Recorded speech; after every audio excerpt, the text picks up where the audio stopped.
Today's good news features a 50th wedding anniversary with 1.2 million sunflowers, a 2,200-pound bull riding shotgun in Nebraska, and a crowd of people lifting a bus to save a young man who was trapped.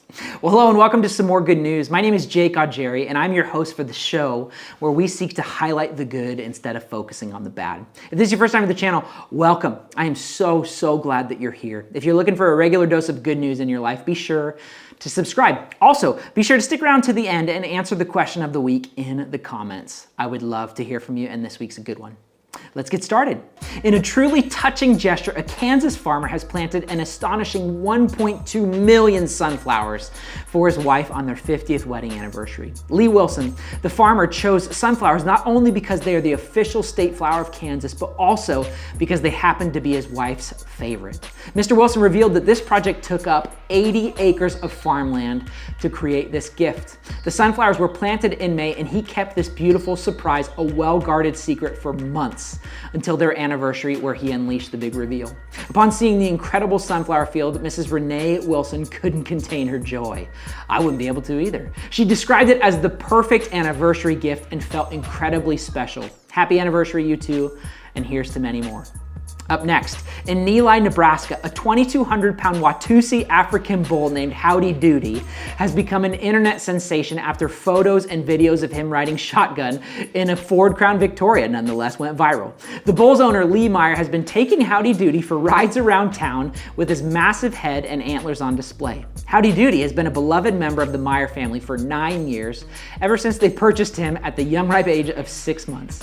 Lee Meyer, who worked in steel manufacturing for 31 years before moving to a farm, shares a special bond with the bull and often takes him for walks. The duo is known for their love of parades and making new friends at places like, KFC and Dairy Queen. While they do have a trailer for him, Howdy Doody enjoys riding in the front seat, much to the delight of kids and spectators. As for their future plans, it seems like more small-town parades and small parties might be on the horizon. Here's hoping for the rest of us. Up next, in Berlin, an 18-year-old found himself trapped under the tire of a commuter bus. But his harrowing ordeal took a heartwarming turn as around 40 bystanders rushed to his aid. It all began with the quick thinking of the bus driver, who stopped the vehicle upon realizing the young man's situation. Passengers and passerbys joined forces, lining up alongside the bus and uniting in a Herculean effort to lift the heavy vehicle.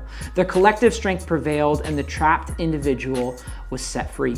A team of 3 medical professionals, including 2 nurses and a surgeon, provided immediate first aid to the young man, who had suffered an injury to his pinned arm. Despite the chaos, the spirit of unity and compassion shone brightly, and the young man was subsequently transported to the hospital and underwent surgery on his injured arm. The Berlin Police Department commended the quick and heroic actions of the bystanders, describing them as heroes. And what an incredible picture that is of what can be done when people band together to accomplish something good.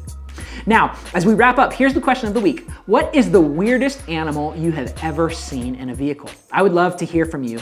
Give me your answer in the comments. Be sure to introduce yourself. You can use a real name or a fake name. I won't tell on you. And that's it for this week's episode. If you found this to be encouraging, be sure to hit the subscribe button and come back for your regular dose of good news. The heart for this channel is to be a community of hope, and there's so much beauty in celebrating one another's joys. And also, if you missed our last episode, don't forget to go back and see how one teacher is setting the tone for her students as she calls them to dance their way out of the classroom for the rest of the day. Until next time, I'm Jake Augeri, and have a wonderful day.